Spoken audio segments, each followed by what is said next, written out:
সুপ্রিয় শিক্ষার্থী, আজকের পদার্থবিজ্ঞান ক্লাসে স্বাগত জানাচ্ছি। আমি পদার্থবিজ্ঞান বিভাগের প্রভাষক সাদ্দাম মুর্শিদ তালুকদার।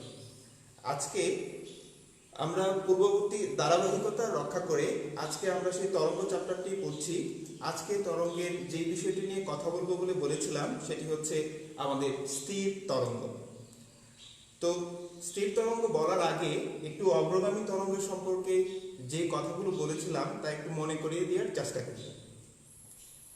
দেখো, অগ্রগামী তরঙ্গ হচ্ছে যখন কোনো মাধ্যমের ভেতর পর্যায়বৃত্ত আন্দোলন এক স্তর থেকে অন্য স্তরে তরঙ্গ আকারে সঞ্চালিত হতে হতে সামনের দিকে নির্দিষ্ট বেগে অগ্রসর হয়, তখনই তাকে বলা হচ্ছে অগ্রগামী তরঙ্গ। অর্থাৎ অগ্রগামী যে তরঙ্গটি আছে সেটি সামনের দিকে অগ্রসর হয়। তো সামনের দিকে যখন সে এগিয়ে যায় তখন সে আসলে এনার্জিকে এক জায়গা থেকে আরেক জায়গায় স্থানান্তরিত করে। তার সাথে সম্পর্ক রেখে স্থির তরঙ্গের সংজ্ঞাটা যদি আমরা একটু বিবেচনায় নিই তাহলে আমরা দেখব সেখানে বলা হচ্ছে কোনো মাধ্যমের একটি সীমিত অংশে, অর্থাৎ পুরো মাধ্যমটি নয়, তার একটি সীমিত অংশে সমান বিস্তার ও তরঙ্গ দৈর্ঘ্যের দুটি অগ্রগামী তরঙ্গ। প্রত্যেকটা পয়েন্ট একটু খেয়াল করার চেষ্টা করি কি কি বিষয়গুলো আছে। প্রথমত বলছে যে বিস্তার হতে হবে সমান, বিস্তার সমান। আর কি বলেছে? বলেছে যে তরঙ্গ দৈর্ঘ্যের, অর্থাৎ সমান তরঙ্গ দৈর্ঘ্য, তরঙ্গ দৈর্ঘ্য সেটি হবে কেমন? সেটি হবে সমান। এবং আমাদের মোট তরঙ্গ থাকবে কয়টি? দুইটি অগ্রগামী তরঙ্গ থাকবে। মোট অগ্রগামী তরঙ্গ হবে কয়টি? দুটি। আবার বলছি, কোন মাধ্যমের একটি সীমিত অংশে সমান বিস্তার ও তরঙ্গ দৈর্ঘ্যের দুটি অগ্রগামী তরঙ্গ একই মানে বেগে বিপরীত দিক থেকে অগ্রসর হয়। অর্থাৎ একটি তরঙ্গ যদি এই দিক থেকে এই পাশে যায়, তরঙ্গটি এইখানে কোন একটি মাধ্যমে ধরো সে বাধা পেয়ে যদি সে ফেরত আসে এরকম, অর্থাৎ যাওয়ার সময় তার দিকটি ছিল এইদিকে, আসার সময় তার দিকটি হচ্ছে কি সম্পূর্ণ বিপরীত। তাহলে এই যে অগ্রগামী তরঙ্গ অগ্রগমন, তার একটি নির্দিষ্ট বেগ আছে। যাওয়ার সময় তার বেগ এইদিকে যদি সেটি হয় ভি, এইদিকেও বেগের মান কি হবে? ভি। বেগ যেহেতু একটি ভেক্টর রাশি, অতএব তার দিকটিকেও আমাদের বিবেচনায় নিতে হবে। কিরকম?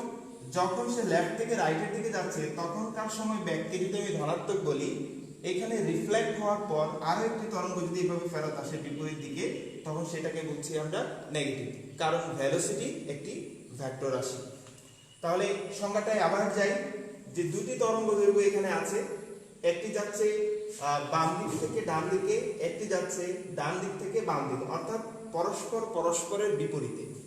প্রথমটির জন্য যদি বিস্তার, অর্থাৎ তুমি যদি এখানে বিস্তার আঁকো, প্রথমটার বিস্তারও যদি এ পরিমাণ হয়, দ্বিতীয়টির জন্য বিস্তারের পরিমাণটি কি হবে? এ। অর্থাৎ বিস্তারের পরিমাণ হতে হবে সমান। তো এবং তাদের তরঙ্গ দৈর্ঘ্য কিরকম হবে? অর্থাৎ এই তরঙ্গ দৈর্ঘ্যের পরিমাণ হবে ল্যামডা, এটার জন্য দ্বিতীয় যেটি আছে তার জন্য তরঙ্গ দৈর্ঘ্যের পরিমাণ হবে কি? ল্যামডা। অর্থাৎ সব কিছু একই রকম থাকবে। পার্থক্যটি কোথায়? পার্থক্য হচ্ছে এইটি বাম দিক থেকে ডান দিকে যাচ্ছে মনে করি, আরেকটি ডান দিক থেকে বাম দিকে আসছে, এই যে বিপরীত দিকে আসলো, এই দুটির একসাথে যখন উপনীত হবে কোথাও, তখনই সেখানে স্থির তরঙ্গের সৃষ্টি হবে। তাহলে আমরা বলতে পারি যে স্থির তরঙ্গ হওয়ার জন্য আমাদের তরঙ্গ দরকার হচ্ছে দুটি, এবং দুটি তরঙ্গই হচ্ছে অগ্রগামী। একটি যদি বাম দিক থেকে ডান দিকে যায়, আরেকটিকে অবশ্যই ডান দিক থেকে বাম দিকে আসতে হবে, অর্থাৎ বিপরীত হতে হবে। তারপর যে তরঙ্গটির সৃষ্টি হবে সেই তরঙ্গের নামই কি হবে? স্থির তরঙ্গ। তাহলে কিরকম হয় স্থির তরঙ্গটা, সেটার একটু ছবি আমরা একটু দেখার চেষ্টা করি।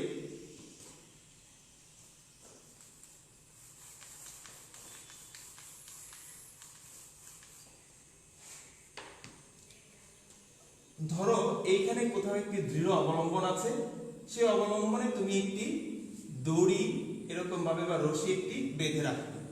তো এদিকে তুমি যদি হাতের সাহায্যে, অর্থাৎ দড়ি একটি বেঁধে তুমি যদি এদিকে আপ এন্ড ডাউন করো, মুভ করো, তাহলে তুমি দেখবে যে তরঙ্গটি এইরকম শেপ নিয়ে ধরো যে এখানে গিয়ে উপনীত হবে। উপনীত হওয়ার পরে কি শেষ হয়ে যাবে?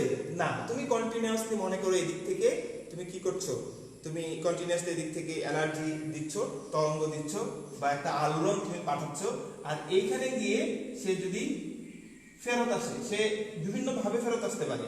সে হয় এই পথে ফেরত আসতে পারে, আবার এই তরঙ্গটি এখানে বসে থাকবে না, তার কয়েকটা সময়ের সাথে সাথে তার এই শেপটাও চেঞ্জ হবে। কন্টিনিউয়াসলি যদি তুমি এরকম এনার্জি দিতেই থাকো আর ওইখানের অবলম্বনটা যদি বাধা থাকে, তাহলে তুমি যদি একটু ভালো করে খেয়াল করো তাহলে তার ছবিটা দেখবে যে এরকম হচ্ছে, অর্থাৎ ফ্লিপ হচ্ছে বারবার, উপরেরটা নিচে নামতেছে, নিচেরটা উপরে উঠতেছে, উপরেরটা নিচে নামতেছে, বারবার এইভাবে কি হচ্ছে, চেঞ্জ হচ্ছে।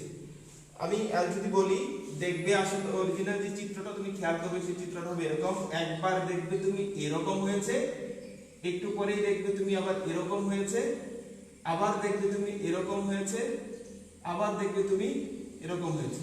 তো বারবার একবার হচ্ছে যদি তুমি খেয়াল করো তাহলে তুমি দেখবে যে একবার উপর থেকে নিচের দিকে, একবার নিচ থেকে উপরের দিকে, এইভাবেই একেবারে এরকম একটা রিং তুমি দেখতে পাবে।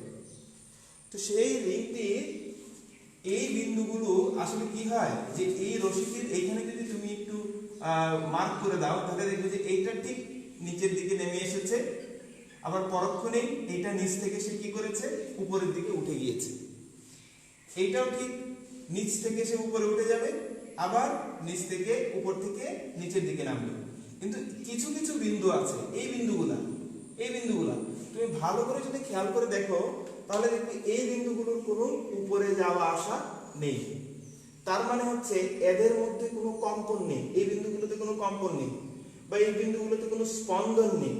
যেহেতু এই বিন্দুগুলো উপরে নিচে যাচ্ছে না, কোনো মুভমেন্ট এই বিন্দুতে পাওয়া যাচ্ছে না, এই কারণে এই বিন্দুগুলোকে বলা হচ্ছে নিস্পন্দন বিন্দু। এই বিন্দুগুলোর নাম হচ্ছে নিস্পন্দন বিন্দু।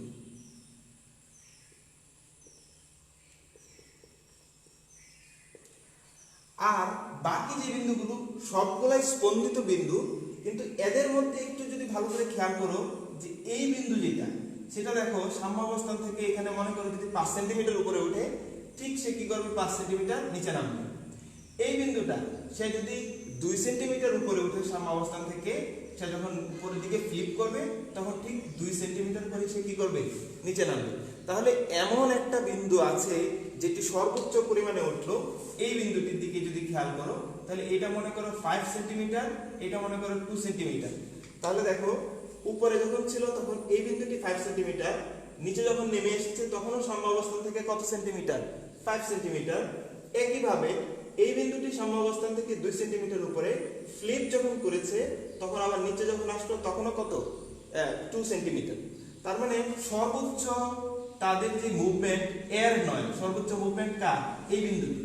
তো যে বিন্দুটির মুভমেন্ট সর্বোচ্চ, তো সেই বিন্দুটিকে আমরা নাম দিয়েছি, অর্থাৎ এই বিন্দুটিকে আমরা নাম দিয়েছি সুস্পন্দন বিন্দু।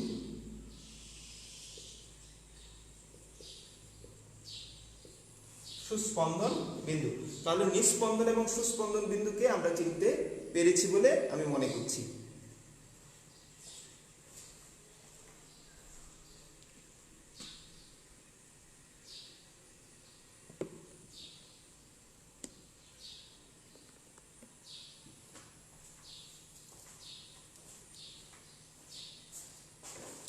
প্রিয় শিক্ষার্থী,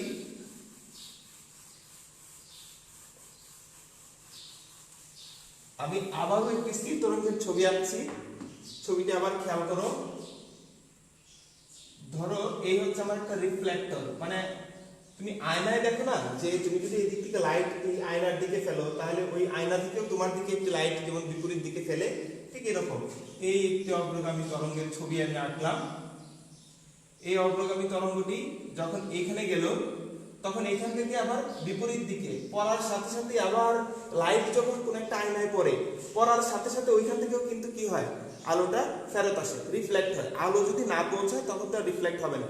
আলো যখন এখানে পৌঁছেছে তখন মনে করো সে রিফ্লেক্ট হওয়া শুরু করলো, তখন তার আমরা রিফ্লেকশনটা কেমন হয় সেটা একটু দেখার চেষ্টা করি।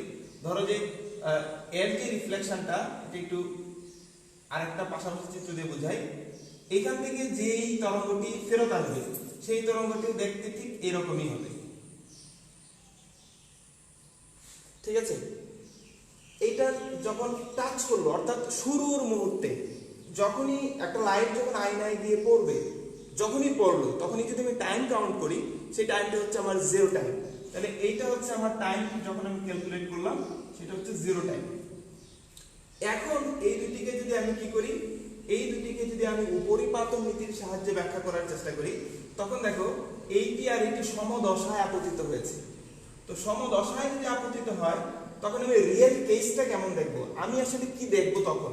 আমি তখন দেখব যে আমরা জানি যে সমদশায় যখন আপতিত হয় তখন আপতনের একটি সূত্র আছে, সেটি কিরকম, যে y equal to y1 plus minus y2, factor চিহ্ন দিয়ে দিই, অর্থাৎ সেই যে সরণটুকু হবে সেটি প্লাস অথবা মাইনাস, যদি তারা একই দিকে হয় তাহলে সেটি কি হয়ে যাবে, প্লাস।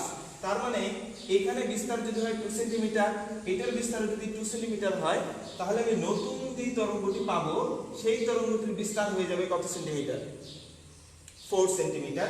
একইভাবে এইটা কিন্তু সেম থাকবে, অর্থাৎ কম্পাঙ্কের কিন্তু পরিবর্তন হচ্ছে না, কম্পাঙ্ক বা তরঙ্গ দৈর্ঘ্য যাই বলি না কেন এইটার কিন্তু কোনো চেঞ্জ দিচ্ছি না, শুধু চেঞ্জ হচ্ছে কার, সে চেঞ্জ হচ্ছে শুধুমাত্র কম্পনশীল কণার সরণে। আমি যখন ব্যাক করে আবার আসবো এখানে, এই যে আবার বিপরীত দশায় আপতিত হয়েছে, মানে ও বিপরীত দিকে আপতিত হয়েছে কিন্তু তারা একই দিকে আছে, এটাও নিচের দিকে এটাও নিচের দিকে, তো প্লাস করার সময় আমার কি হয়ে যাবে, এটা বেড়ে যাবে। তার মানে আমরা একটি সিদ্ধান্তে উপনীত হতে পারি, সেটি হচ্ছে যে যখনই দুটি অগ্রগামী তরঙ্গ স্থির তরঙ্গ উৎপন্ন করে তখন তাদের বিস্তার আসলে কি হয়ে যাচ্ছে, দ্বিগুণ হয়ে যাচ্ছে। কখন? যখন তারা সমদশায় আপতিত হচ্ছে। তাহলে এইটিকে বলতে পারি যখন টাইম যখন শুরু হলো তখনকার ছবি এটি, এবং এই জায়গা থেকে আমরা সিদ্ধান্তে আসলাম যখনই তারা দুটি তরঙ্গ বিপরীত দিক থেকে আসছে বাট একেবারেই যখন সমদশায় আপতিত হয়েছে তখন সেই যে উপরিপাতনের সূত্র অনুযায়ী আমরা বলে দিতে পারি এই জায়গায় তাদের বিস্তারটা কি হয়ে গেছে বা তাদের সরণটা কি হয়ে গেছে, যোগ হয়েছে, অর্থাৎ বৃদ্ধি পেয়েছে। তাহলে প্রথম টাচ করার সাথে সাথে আমরা এই ছবিটি পেলাম। পরবর্তীতে এই তরঙ্গটি মনে করো আর এখানে থেমে নেই, তরঙ্গটি কিন্তু সামনের দিকে যেতে হবে। তো আমরা যদি এভাবে একটু চিন্তা করি যে তরঙ্গের এই বিন্দু থেকে এই বিন্দু পর্যন্ত যে সময়টুকু লাগে সেই সময়টুকু যদি ক্যাপিটাল টি হয় অর্থাৎ পর্যায়কাল হয়, তাহলে এখান থেকে এইখানে আসতে তার একটা তো সময় লাগবে, তাই না? এটা আস্তে আস্তে আস্তে মনে করো তুমি ধাক্কা দিয়ে দিয়ে ডান পাশে নিয়ে যাচ্ছ, তখন তার ছবিটা কিরকম হবে, এই অংশটুকু পৌঁছে যাবে এইখানে, তখন তাকে দেখতে যেমন লাগবে আমি সেটি বলি, তখন তাকে দেখতে যেমন লাগবে তখন তাকে দেখতে মনে হবে এরকম।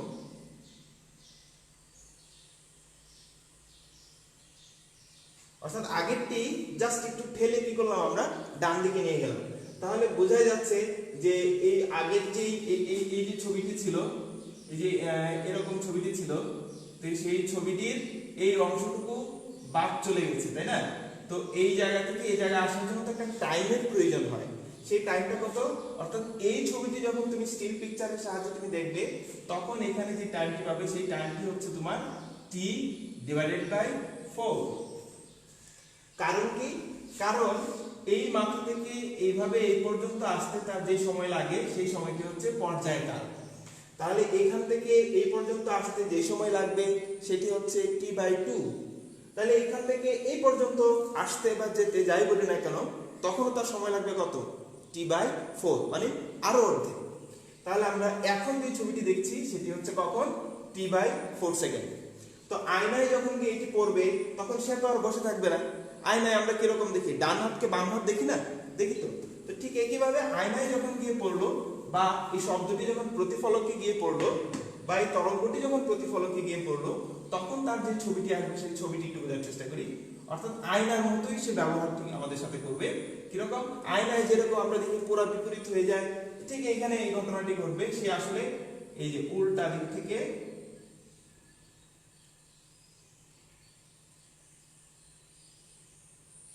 ছবিটা হলো।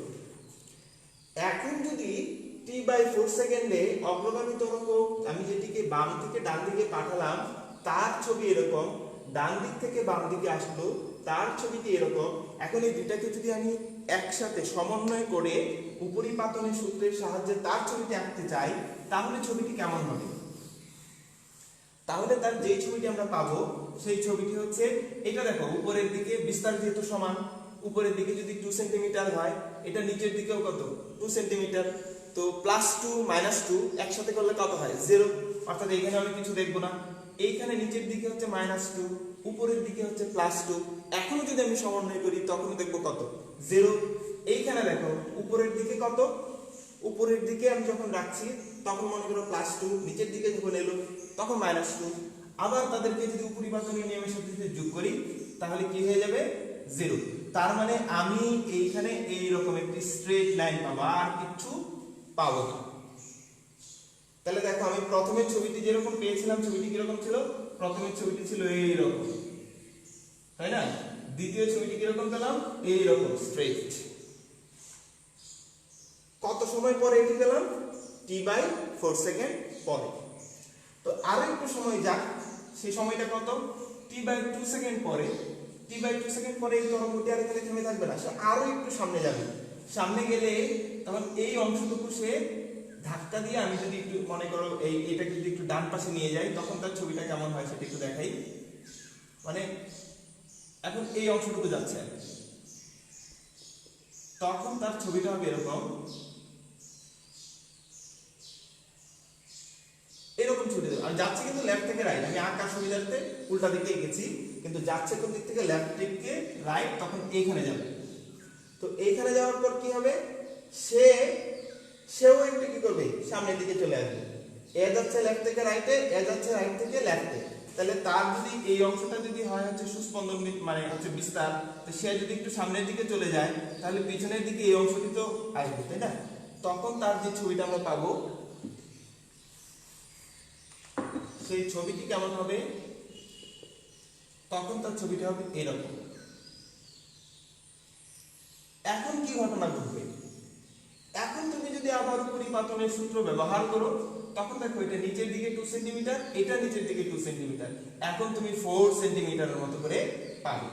আবার এইখানে খেয়াল করো, এইখানে 2 সেন্টিমিটার, এইখানে 2 সেন্টিমিটার। অর্থাৎ এইখানেও তুমি কেমন পাবে? এইরকম বড় একটি বিস্তারের ছবি তুমি দেখতে পাবে। তাহলে এই ছবিটি যদি আমি এখানে আঁকার চেষ্টা করি তাহলে ছবিটা কেমন হয়? তখন তার ছবিটা হচ্ছে এরকম। এই ছবিটি তুমি দেখতে পাবে।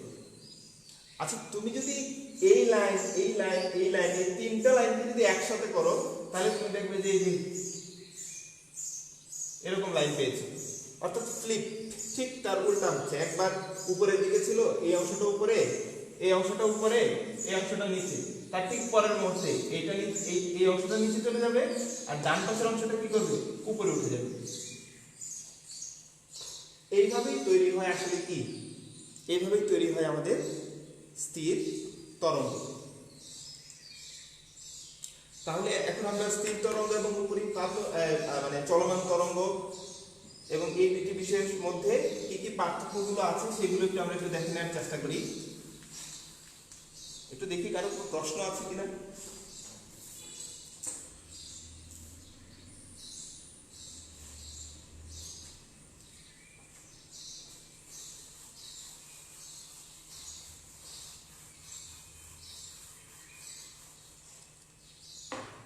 তার মানে অগ্রগামী তরঙ্গটি ছিল এইরকম, এটি হচ্ছে আমার অগ্রগামী তরঙ্গ। আর যেটি আমার স্থির তরঙ্গ সেটি হচ্ছে এরকম হয়ে রিফ্লেক্ট হয়ে এরকম। এবং এইখানে অগ্রগামী তরঙ্গের ক্ষেত্রে কিছু কথা আমি বলেছিলাম। কিরকম? অগ্রগামী তরঙ্গের প্রত্যেকটি কণার বিস্তারই কত হবে? সমান, অর্থাৎ এ পরিমাণ। এই মুহূর্তে এই কণাটি হয়তো খেয়াল করে দেখা যাচ্ছে যে একটু উপরের দিকে আছে। ধরি এই মুহূর্তে এই কণাটির যেই তরঙ্গ, সেই তরঙ্গ মানে এই কণাটির যেই সরণ, সেই সরণটি ধরে নিলাম কত? 2 সেন্টিমিটার। এর পরে যেই কণাটি আছে সে কিন্তু এতটুকু নিচে সে থাকবে না, যেহেতু অগ্রগামী তরঙ্গ, সেও সামনের দিকে যাবে। তখন এই বিন্দুটি আস্তে আস্তে কি হবে, আমরা আগের দিন বলেছিলাম যে এনার্জিটা যখন সামনের দিকে যেতে থাকে তখন এই কণাগুলো উপরে উঠতে থাকে, এটা নিচের দিকে যেতে থাকে। তাহলে এখানে যে কণাটি আছে সেই কণাটা কি করবে, সেও তো তার উপরে উঠতে হবে, উপরে উঠে সেও এক সময় কত হবে, 2 সেন্টিমিটারের সমান হবে। অর্থাৎ অগ্রগামী তরঙ্গের প্রত্যেকটি কণাই সমান বিস্তারে প্রাপ্ত হবে। কিন্তু স্থির তরঙ্গের ক্ষেত্রে তুমি যখন ছবিটা খেয়াল করবে তখন দেখবে এই কণার কোনো মুভমেন্ট নাই, এই কণার মুভমেন্ট নাই, এই কণার নাই, এই কণাগুলোর কি নাই, কোনো নাড়াচাড়া নেই। বাট তার মানে যেহেতু নাড়াচাড়া নাই তাহলে এরা হচ্ছে নিস্পন্দন বিন্দু, নিস্পন্দন বিন্দু যাদের যাদের বিস্তারের পরিমাণ কত, 0। এবং এই পাশের যে কণাটি আছে এই কণাটি সাম্যাবস্থান থেকে একটু উপরে, আবার ঠিক কি একটু নিচে, অর্থাৎ এ কিন্তু এর বাইরে যেতে পারবে না। তুমি যদি ছবিটা একটু ভালো করে খেয়াল করো, বাসায় প্র্যাকটিস করো, একটা রশি বেঁধে যদি তুমি এভাবে আপ এন্ড ডাউন করো একটু স্পিড দিয়ে, তখন কিন্তু তুমি এই পিকচারটাই দেখতে পাবে। তার মানে এই কণার জন্য কিন্তু তার সরণ এই পর্যন্তই সীমাবদ্ধ। এই কণাটির জন্য কি, এই কণাটির সরণ সে এখান থেকে বাড়তে বাড়তে বাড়তে বাড়তে এই পর্যন্ত আসতে পারে, এটি বাড়তে বাড়তে বাড়তে বাড়তে এই পর্যন্ত যেতে পারে। অর্থাৎ সর্বোচ্চ সরণ প্রাপ্ত হচ্ছে এই মাঝখানের বিন্দুটি, এবং এই বিন্দুটির আমরা নাম দিয়েছি কি, সুস্পন্দন বিন্দু। তাহলে সুস্পন্দন বিন্দুর ক্ষেত্রে আগের যে ছবিগুলো আমরা আঁকলাম সেখানে দেখলাম কি তার বিস্তার কি হয়, একটা অগ্রগামী তরঙ্গের জন্য 2 সেন্টিমিটার, ফেরত যেটা আসলো সেটার জন্য 2 সেন্টিমিটার, এবং মিলেমিশে সেটা কতটুকু হয়ে যায়, ডাবল হয়ে যায়। অর্থাৎ সেখানে বিস্তার কি হয়ে যাবে, দ্বিগুণ হয়ে যায়, তাই না?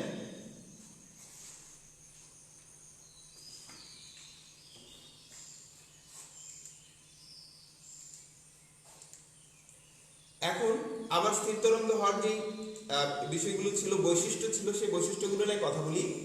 যে বিভিন্ন বিন্দুর বিস্তার বিভিন্ন, সুস্পন্দন বিন্দুর বিস্তার, এই যে দেখো বিভিন্ন বিন্দুর বিস্তার বিভিন্ন, তার মানে এই বিন্দুর বিস্তার 0, এই বিন্দুর বিস্তার সর্বোচ্চ, এই বিন্দুর বিস্তার কিন্তু 0ও না সর্বোচ্চও না, 0 এবং সর্বোচ্চের মাঝামাঝি যে রেঞ্জগুলো আছে তার মধ্যে। এই কারণে বলা হচ্ছে যে এই যে বিভিন্ন বিন্দুর বিস্তার কিরকম হবে, বিভিন্ন হবে। সুস্পন্দন বিন্দুর বিস্তার হবে কিরকম, সর্বাধিক। কেন সর্বাধিক হলো, কারণ তারা কিভাবে আছে, সমদশায় আছে। এবং নিস্পন্দন বিন্দুগুলো মানে তার যে বিস্তার সেটা কি হয়েছে, 0। কেন 0 হয়েছে, কারণ তারা বিপরীত দশায় উপনীত হয়েছে। বিপরীত দশায় হলে যেহেতু তাদের বিস্তার পূর্ব থেকেই এ পরিমাণ ছিল, তো প্লাসে মাইনাসে মিলে কত হয়ে গেছে, 0। একটু আগে আমরা সেটা 0 হলে কেমন হয়, স্ট্রেট লাইন দেখিয়েছি। তারপরে দেখি যে কম্পাঙ্ক এবং তরঙ্গ দৈর্ঘ্য আঁকার সময় কিন্তু একটা জিনিস খেয়াল করে দেখো, যে এর যে তরঙ্গ দৈর্ঘ্য এটা কিন্তু সেম রেখেছি, এটার জন্য যা এটার জন্য কি রেখেছি তাই রেখেছি, এটা কিন্তু পরিবর্তন হবে না। তাহলে তার কম্পাঙ্ক এবং তরঙ্গ দৈর্ঘ্যের পরিবর্তন হয় না। পরিবর্তন হয় কার, পরিবর্তন হয় কণার কম্পনের সরণে, ঠিক আছে? তো সুস্পন্দন বিন্দুতে সেই সর্বোচ্চ সরণটা হয়ে যায়, এবং নিস্পন্দন বিন্দুতে সেই সর্বোচ্চ সরণ মানে সর্বনিম্ন সরণ 0 পাওয়া যায়। তো পাশাপাশি এখন একটু খেয়াল করি যে এই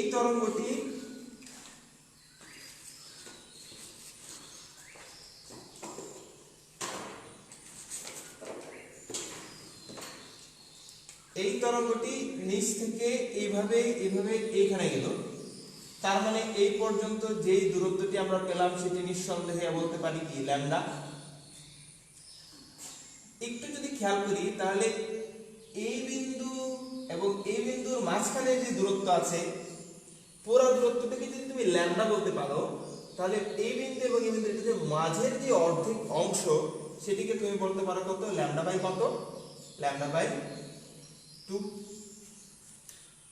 তার মানে এটি একটি নিস্পন্দন বিন্দু, এটি একটি নিস্পন্দন বিন্দু, দুটি নিস্পন্দন বিন্দুর মধ্যবর্তী দূরত্ব কত, সেটি হচ্ছে ল্যামডা বাই 2। আমরা যদি আরো একটু বিবেচনা করি যে এই হচ্ছে আমার নিস্পন্দন বিন্দু আর এই মাঝখানে হচ্ছে কি একটা সুস্পন্দন বিন্দু, তখন সেটি কিরকম হবে, আরো অর্ধেক হয়ে গেল, তাই না? সে আরো অর্ধেক হয়ে গেলে সেই মানটা কত হয়ে গেছে, সেটি হচ্ছে ল্যামডা ডিভাইডেড বাই 4। তাহলে আমরা একটা সিদ্ধান্তে আসতে পারি যে একটি সুস্পন্দন ও একটি নিস্পন্দন বিন্দুর মধ্যবর্তী দূরত্ব ল্যামডা ডিভাইডেড বাই 4। এই অংশটি আমরা বুঝতে পেরেছি কিনা? কারো কোনো প্রশ্ন থাকলে কমেন্টে প্রশ্নগুলো লিখো, আমি তোমাদের প্রশ্নগুলোর উত্তর দেওয়ার চেষ্টা করব।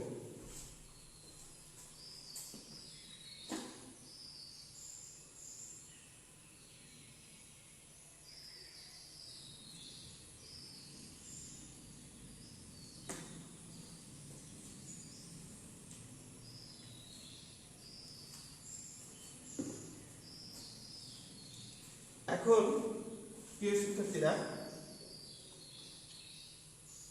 আমরা কিছু এক্সাম্পলের দিকে যাই। নোটটি নিশ্চয়ই তোমরা লিখে নিয়েছো, অথবা এই ভিডিওটি তো এখানে রেকর্ড থাকবে, তোমার অসুবিধা হলে তুমি আবার দেখে নিবে।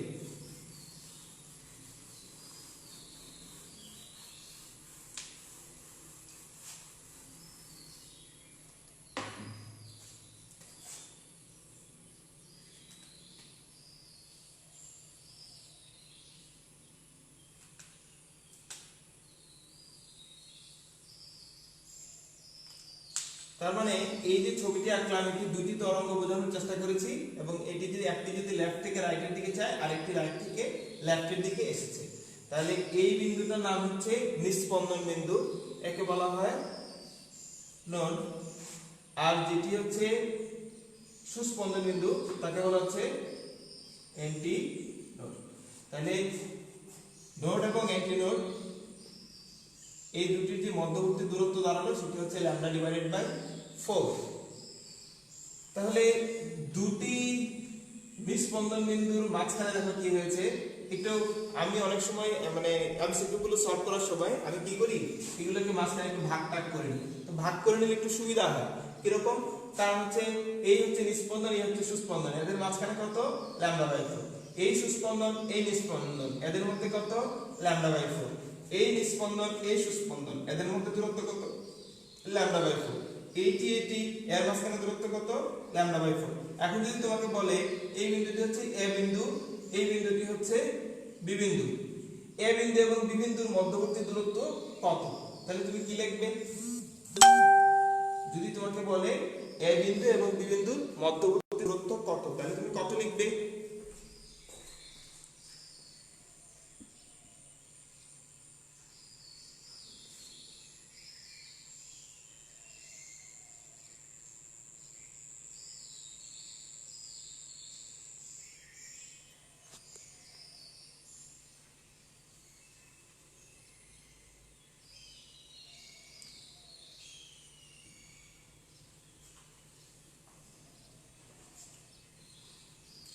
তাহলে আমি যেভাবে হিসাব করি সেটা কি বলেছিলাম, সেটি বলেছিলাম যে এই মাঝখান থেকে এই পর্যন্ত দূরত্ব হচ্ছে কত, ল্যামডা বাই 4। এইখান থেকে এই দূরত্ব কত, ল্যামডা বাই 4। তাহলে মোট দূরত্ব কত, lambda by 4 plus lambda by 4। তাহলে কি দাঁড়ালো, 2 ল্যামডা বাই 4। ক্যালকুলেশন করলে কত দাঁড়ায়, ল্যামডা ডিভাইডেড বাই। তার মানে দুটি সুস্পন্দন বিন্দুর মধ্যবর্তী দূরত্ব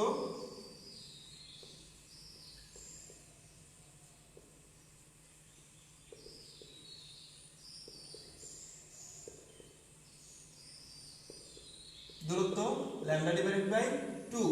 ঠিক একইভাবে দুটি নিস্পন্দন বিন্দুর মধ্যবর্তী দূরত্ব কত দাঁড়াবে, ল্যামডা বাই 2। একটু খেয়াল করে দেখো যে এইখান থেকে নিস্পন্দন আর এইখানে নিস্পন্দন, এইখান থেকে এই পর্যন্ত ল্যামডা বাই 4, এখান থেকে এই পর্যন্ত ল্যামডা বাই 4।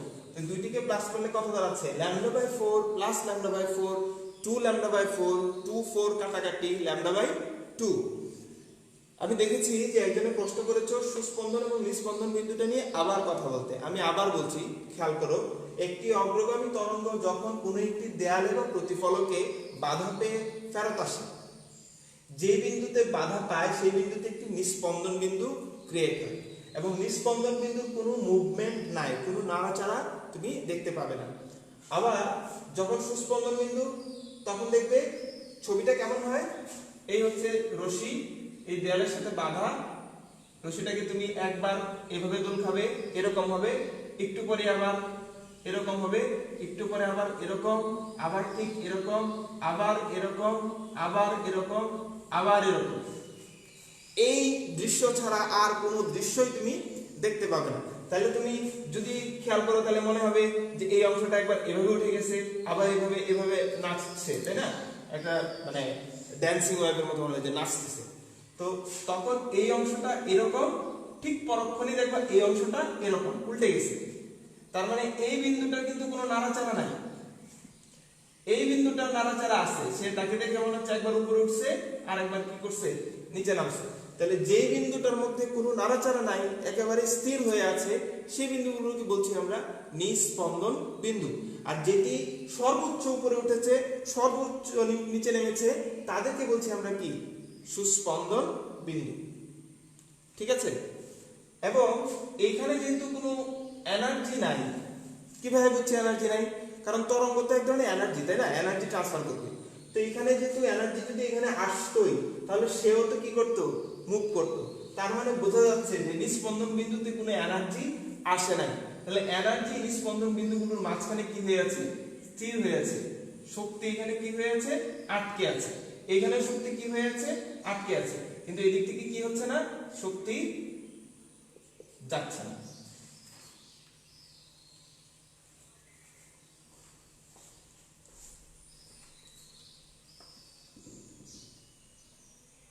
হ্যাঁ, আমি দেখতে পাচ্ছি অনেকেই উত্তর দিয়েছো।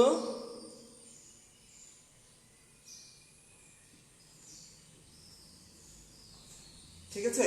তাহলে এই ছিল আমাদের সুস্পন্দন এবং নিস্পন্দন বিন্দুর মধ্যবর্তী যে গল্পটুকু, সেই গল্পটি আমরা আরেকটু আগে সামনের দিকে।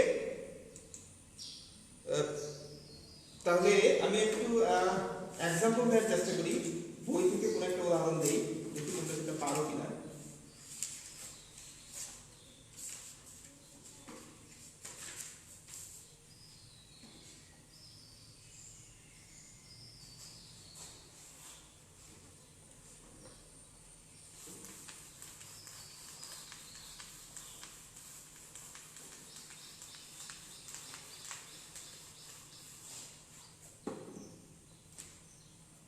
ধরো এই একটি ওয়েভ,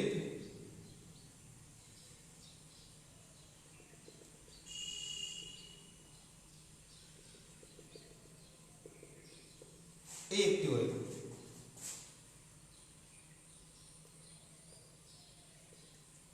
ঠিক আছে? এটি একটি, দেখেই বোঝা যাচ্ছে যে এটার ছবিটার ফেসটা দেখে বোঝা যাচ্ছে এটি একটি স্থির তরঙ্গ। তো এই বিন্দুটার নাম হচ্ছে এ বিন্দু, এইটা হচ্ছে বি বিন্দু, এই বিন্দুটার নাম হচ্ছে সি বিন্দু, এই বিন্দুটার নাম হচ্ছে ডি বিন্দু। তো আমাদের বললো যে এ ও ডি এর মধ্যবর্তী দূরত্ব 3 মিটার। এ থেকে ডি পর্যন্ত, এ থেকে ডি পর্যন্ত এই দূরত্বটি হচ্ছে 3 মিটার। প্রশ্ন হচ্ছে এই যে স্থির তরঙ্গটি সৃষ্টি হলো, তার তরঙ্গ দৈর্ঘ্য কত? এইটি হচ্ছে আমাদের প্রশ্ন। প্রশ্নটি কি করলাম, যে এ এবং ডি এটির মধ্যবর্তী দূরত্ব যদি 3 মিটার হয়, তাহলে এই যে সৃষ্ট তরঙ্গটি হলো বা এই যে স্থির তরঙ্গটি হলো, সেই তরঙ্গের তরঙ্গ দৈর্ঘ্যের মান কত হবে সেটি আমাকে বলতে হবে।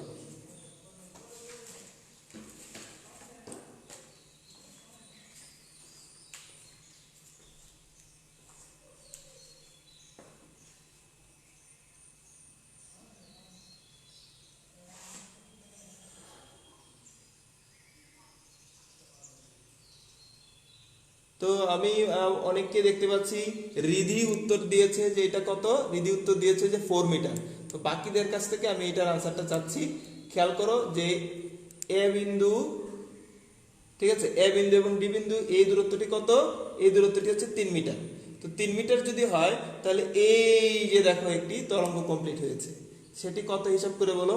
অন্তর চৌধুরী এই প্রশ্নের উত্তর দিয়েছে, সে বলেছে কত 2 মিটার। গুপা বলেছে কত 4 মিটার। আচ্ছা,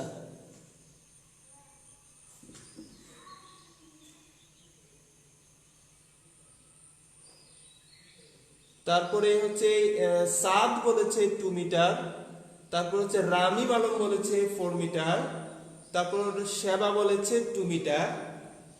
তার মানে আমি অনেকগুলো আনসার পেয়েছি, তাই না? কেউ কেউ বলছে 4 মিটার, কেউ কেউ বলছে 2 মিটার। এখন এই দুটোর মধ্যে কোনটি কারেক্ট? আমি তোমাদেরকে একটু মনে করিয়ে দিতে চাই। কি মনে করিয়ে দিতে চাই?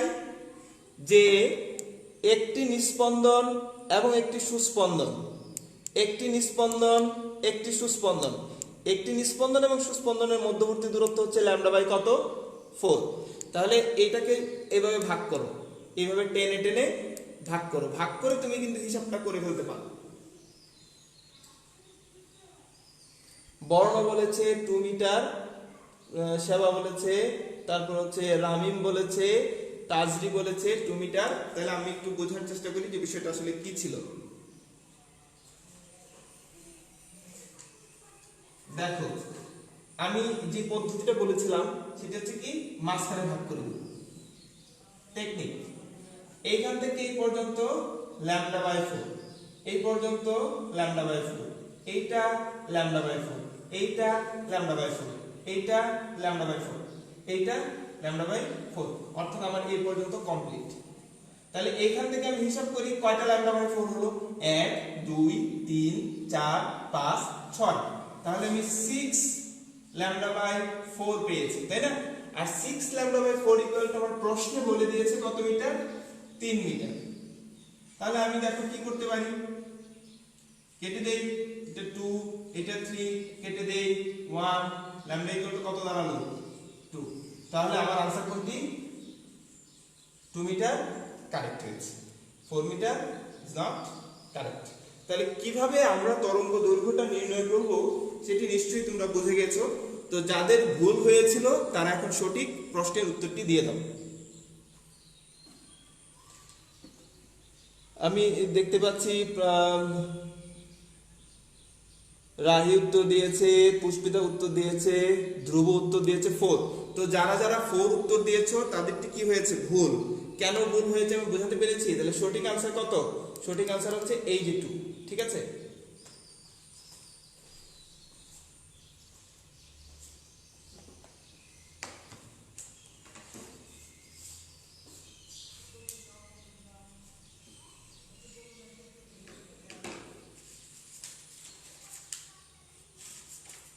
তো যাদের ভুল হয়েছে তাদেরকে সংশোধন করার সুযোগ দেওয়া উচিত, তাই না?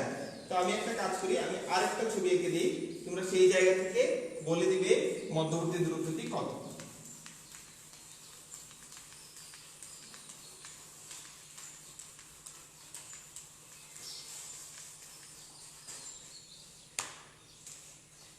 আবার দেখো তরঙ্গ দৈর্ঘ্য, সরি তরঙ্গ, স্থির তরঙ্গ।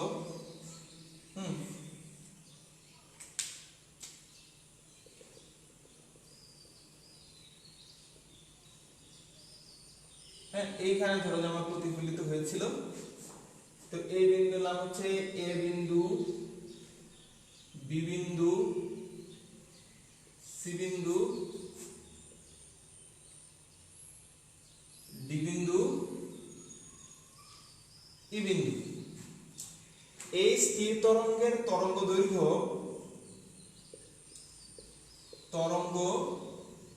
দৈর্ঘ্য দেয়া আছে 2 মিটার।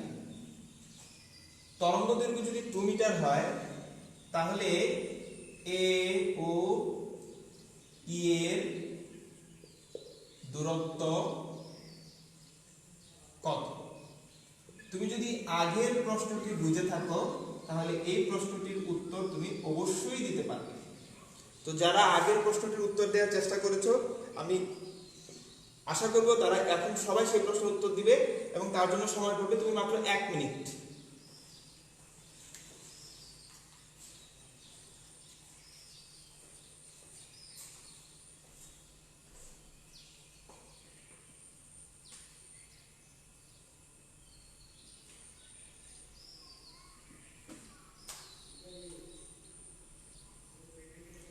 এখানে উত্তর পাচ্ছি জান্নাত নাফি উত্তর দিয়েছে 4 মিটার, তারপর হচ্ছে জুবাইর আহমেদ দিয়েছে 2 মিটার, গোপা ঘোষ 1 মিটার, রামিম আলম বলেছে 4 মিটার।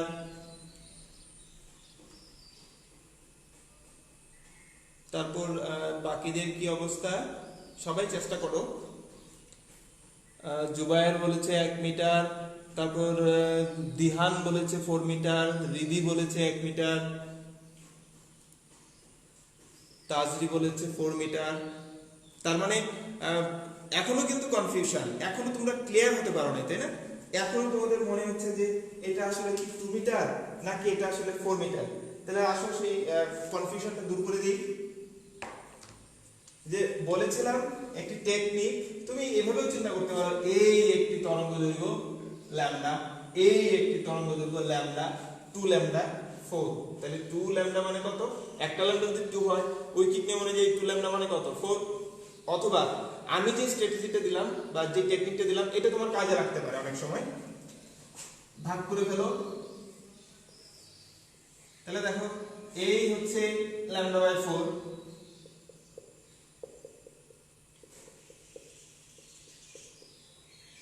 এই হচ্ছে ল্যামডা বাই 4। তাহলে কয়টা ল্যামডা বাই 4 হলো? 1 2 3 4 5 6 7 8। তাহলে 8 ল্যামডা বাই 4 পাওয়া গেছে, তাই না? তাহলে মোট দূরত্ব পেয়েছি আমরা কত? 8 ল্যামডা বাই 4। তুমি তো জানো যে ল্যামডার মান প্রশ্নে বলাই আছে কত? 2 মিটার। 2 ডিভাইডেড বাই 4 কেটে দাও, 2 2 দুগুণা 2 দুগুণে কত হয়? 4, এই 4 মিটার। ওকে, এখন যদি একে বুঝে থাকো তাহলে বলো বি ও ডি এর দূরত্ব কত? এটা দেখি তোমরা পারো কিনা। নতুন প্রশ্ন চলে এসেছে। তা আগে যাদেরটি ভুল হয়েছিল তারা আশা করছি ঠিক করে নিবে।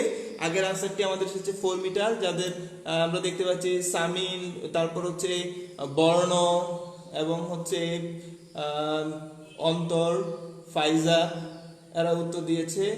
ধ্রুব উত্তর দিয়েছিল 1, তারটা ভুল হয়েছে। পুষ্পিতারটা ভুল হয়েছে। রিদিরটা 4 ঠিক ছিল। তো নতুন করে আমাদের প্রশ্ন চলে এসেছে যে বি এবং ডি, এই যে বি এবং এই যে ডি, তাহলে হিসাব করো lambda by 4 lambda by 4 lambda by 4 lambda by 4। কয়টা ল্যামডা বাই 4 হলো? 1 2 3 4। চারটা ল্যামডা বাই 4 হচ্ছে বি এবং ডি এর মধ্যবর্তী দূরত্ব। তাহলে আমাকে বি এবং ডি এর দূরত্ব কত বলে দাও, দ্রুত উত্তর দিতে হবে।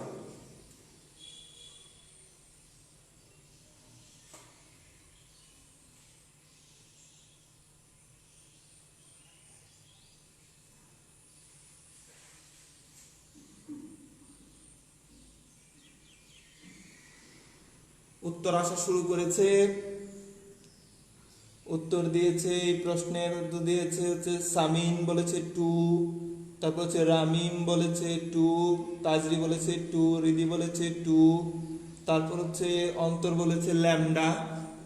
ল্যামডা বুঝতে পেরেছি, কিন্তু আমি চাচ্ছি যেহেতু তরঙ্গ দৈর্ঘ্য দেয়া আছে, আমার তরঙ্গ দৈর্ঘ্য দেয়া আছে, তাই না? এই যে 2 মিটার দেয়া আছে, এই প্রেক্ষাপটে আমাকে বলতে হবে বি এবং ডি এর দূরত্বটি কত। ল্যামডা মানে 2, একই জিনিস বুঝতে পেরেছি আমি। তারপর হচ্ছে পুষ্পিতা বলেছে 2, তার মানে এখন নিশ্চয়ই আর তোমাদের কোনো প্রবলেম নেই। তাহলে দেখো যে বি এবং ডি, এই ল্যামডা বাই 4, এই lambda by 4, lambda by 4, lambda by 4, তাহলে 4টি ল্যামডা বাই 4, তাই না? 4 4 কেটে দিলে থাকতেছে কত? ল্যামডা। আর ল্যামডার মান আমরা আগেই বলে দিয়েছিলাম কত? 2 মিটার। তাহলে আমার आंसर কত দাঁড়াচ্ছে? 2 মিটার। ক্লিয়ার?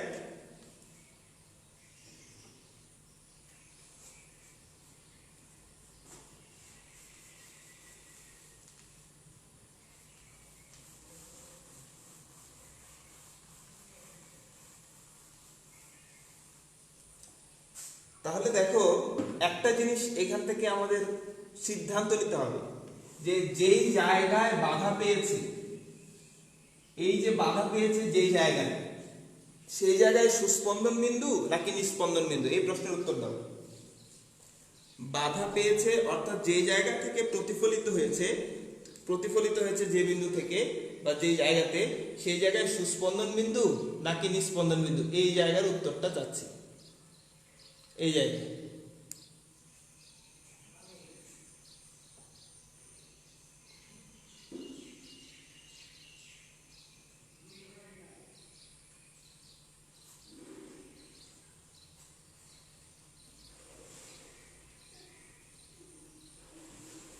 আমি কোনো উত্তর দেখতে পাচ্ছি না, অপেক্ষা করছি।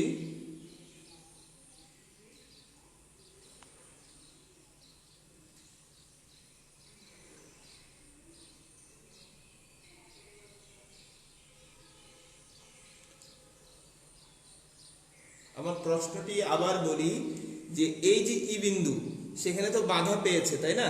তো যে জায়গায় বাধা পায় সেখানে সুস্পন্দন বিন্দু হবে নাকি নিস্পন্দন বিন্দু হবে? তো এখানে লিখেছে নিস্পন্দন বিন্দু, নাফি লিখেছে, তারপর আমিন লিখেছে, ধ্রুব লিখেছে, অনেকে উত্তর দিয়েছে। তো সবাইকে ধন্যবাদ।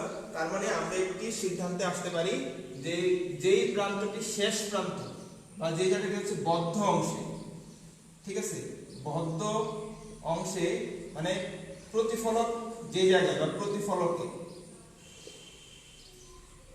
যে জায়গায় প্রতিফলকে বদ্ধ অংশ বা প্রতিফলক যে জায়গায় বলি না কেন, সেখানে আমরা আসলে কি পেয়েছি? সেখানে আমরা পেয়েছি নিস্পন্দন বিন্দু। এইটা আমাদের একটা নোট, এটা মনে রাখতে হবে, সামনের অনেক জায়গায় আমাদের এটা কাজে লাগবে।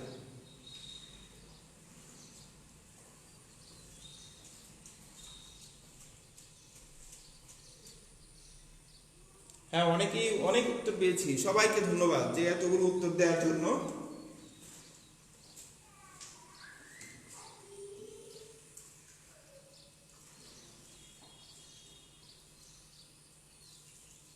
একটি প্রশ্ন অনেকবার এসেছে, আমি একটু বলি। রুয়েটে এসেছে, বুয়েটে এসেছে, সিলেট বোর্ডে এসেছে, যশোর বোর্ডে এসেছে, মাদ্রাসা বোর্ডে এসেছে। প্রশ্নটি খুব সিম্পল, সেটা ছিল কি, দুটি সুস্পন্দন বিন্দুর মধ্যবর্তী দূরত্ব কত?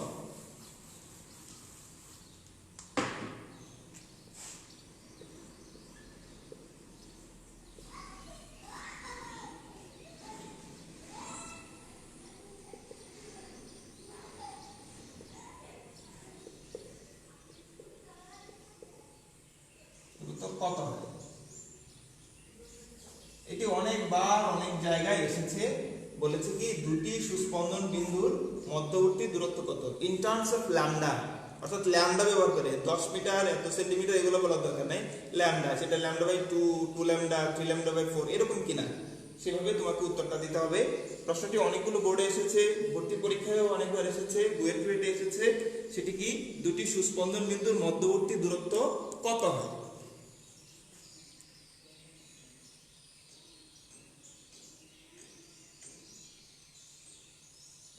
সময় বেশিক্ষণ নিব না, সময় হচ্ছে 1 মিনিট। প্রশ্নটি কি আবার খেয়াল করো, দুটি সুস্পন্দন বিন্দুর মধ্যবর্তী দূরত্ব কত? তাহলে এই হচ্ছে আমার সুস্পন্দন বিন্দু, এই হচ্ছে আমার একটা সুস্পন্দন বিন্দু, তাহলে এইটা এবং এইটা, এই দুটোর মাঝখানের বিন্দুটা কত, মানে দূরত্বটা কত হবে? তো পুষ্পিতা বলেছে ল্যামডা বাই 2, রাহি বলেছে ল্যামডা বাই 2, রামিম বলেছে ল্যামডা বাই 2, শেবা বলেছে ল্যামডা বাই 2, সামিম, নাফি তারা বলেছে ল্যামডা বাই 2, দিহান বলেছে ল্যামডা বাই 2। তার মানে এইবার সবার উত্তরটি সঠিক হয়েছে, সবাইকে ধন্যবাদ। আসলেই তো এই সুস্পন্দন আর এই সুস্পন্দন, দেখি হিসাব করে, lambda by 4, lambda by 4, lambda by 4, lambda by 4, তাহলে চারটা কত? দেখি কি হয়েছে, সরি আমি তো ভুল বলেছি, এখানে খেয়াল করো, এই যে সুস্পন্দন, এই যে সুস্পন্দন, এটা না, হ্যাঁ, এই যে ল্যামডা বাই 4, এটা ল্যামডা বাই 4, তাহলে কয়টা ল্যামডা বাই 4 দাঁড়াচ্ছে? 2 ইনটু ল্যামডা বাই 4, কেটে দেই, কেটে দিলে দাঁড়াচ্ছে কত? Lambda by 2। সবাইকে ধন্যবাদ, সবাই সঠিক উত্তর দিয়েছে, ঠিক আছে। তো আজকে আমরা জাস্ট অগ্রগামী তরঙ্গ থেকে স্থির তরঙ্গটার সম্পর্কে ধারণা নিলাম এবং আজকে এই স্থির তরঙ্গটা কিভাবে সৃষ্টি হয়, তার দশাগুলোর চেঞ্জ সময়ের সাথে সাথে কিভাবে হয় সেটি আমরা দেখেছি। পাশাপাশি আমরা দেখেছি যে কোন কণাগুলো কম্পিত হয় এবং কোন কণাটার কম্পন বা স্পন্দন বা বিস্তার সর্বোচ্চ, কোন কণাটির বিস্তার সর্বনিম্ন হয় সেটি আমরা দেখেছি। এবং সুস্পন্দন নিস্পন্দন বিন্দু সৃষ্টি হওয়ার যে কারণ, সেই কারণগুলো আমরা দেখেছি।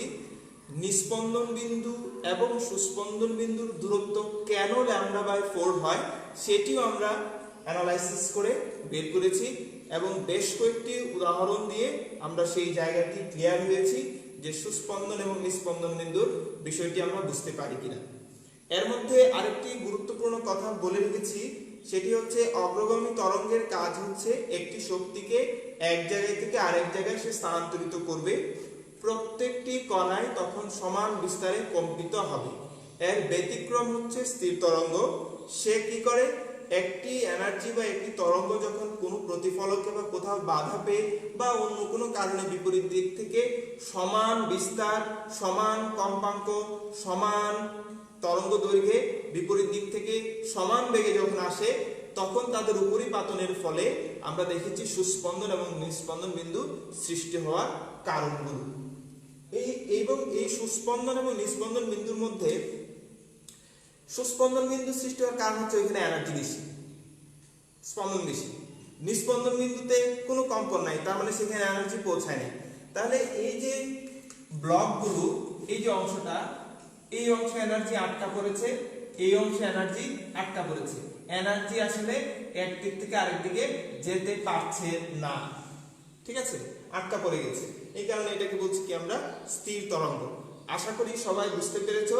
নেক্সট ক্লাসেও আমরা তরঙ্গ নিয়ে কথা বলবো। এর পরবর্তী অংশগুলো হচ্ছে মুক্ত কম্পন, পরবশ কম্পন নিয়ে কথা বলবো।